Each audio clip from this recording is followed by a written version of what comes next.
I was playing a game with 3 of my friends. This game is called a Ouija board. A Ouija board is a board that contacts spirits with you and you can ask this spirit any question. It can be a yes or no question and sentence questions. My 3 friends are named Holly, Benjamin, and Mila. We played the Ouija board at exactly 2:56 a.m. at an abandoned mall. This mall shut down due to the disappearance. Her name Crystal. She was a 7-year-old girl shopping with her mother until she disappeared in thin dust. We played inside the mall and my friend Benjamin, who was scared, was telling us that this was a terrible idea since he thought this board was real. We didn't listen to him since we drove almost 2 hours to get to this mall. When we told him we didn't care, he just went home. It was just the 3 of us. We didn't waste any time, so we just started playing. We asked many questions until we got an idea to ask a question that was a huge mistake. We asked the Ouija board what its name is and it said Crystal. We didn't realize anything until Mila's face went pale white. She said that it is the missing girl's name in this exact mall.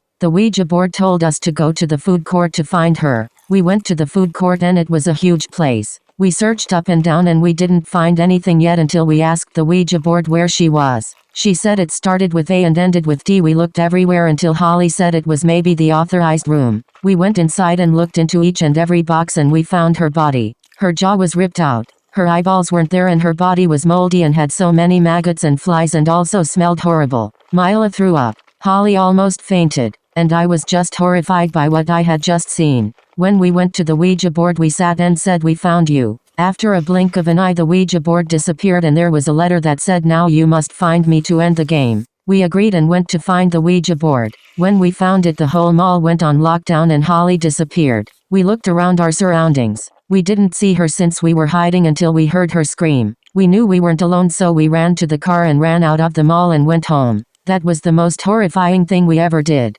Later that morning, Mila had a heart attack. What are the odds? Second story. Maddie. Her mom shouted. Coming, Maddie replied. Every single day Maddie has a dream of good things happening every day until her life takes a little turn. Maddie wakes up the next morning to see that her mom is standing there waiting for her to wake up and eat breakfast. Doesn't sound weird, right? Maddie eats breakfast and goes outside for a walk with her mother like every morning. After the walk, it's already nighttime and she doesn't really suspect anything since her life is like this every single day. One day when Maddie wakes up, she sees her mom slightly upset and Maddie asks what's happening and her mom doesn't reply. They don't have breakfast and 20 minutes later a thunderstorm happens and Maddie and her mom go for a walk and they go somewhere very far away in the woods where nobody could hear her screams. Maddie's mom Mary gets an axe and chops her head. Before they hear the thud, she wakes up again in her room with her mom standing next to her with a happy expression on her face waiting for her to eat breakfast. While Maddie is eating, Mary pats Maddie to ask a question. Mary's eyes become red and the whole house falls apart and anything around her dies and gets destroyed. For example, plants, trees, and houses. Mary asks Maddie why she screamed. Maddie goes quiet and still as it's her first time hearing words come out of her mouth.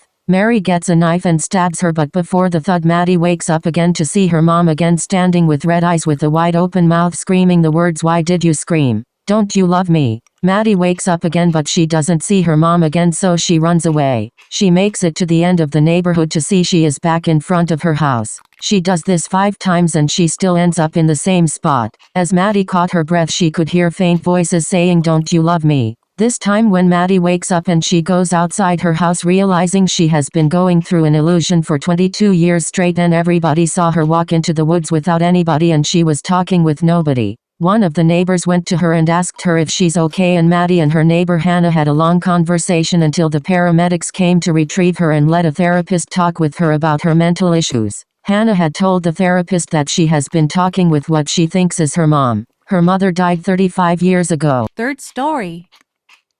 I was coming back from work until I saw a lady with long black hair covering her face with a long ripped white dress standing at my front door saying, "Let me in. I'm so hungry." I wasn't sure about this strange lady, so I didn't let her in. As I was about to sleep, I saw her at my window. I wouldn't find this possible because I was on the 2nd floor, which is pretty high in my house. I went to her and she disappeared before my eyes. The next day I saw a police car next to my house and I asked if there was something wrong. What the officer said was horrifying. The police officer said, "Have you seen a lady with long black hair? Since she went missing a week ago. It says that she was abused by her father who had drinking problems and her parents hadn't fed her since."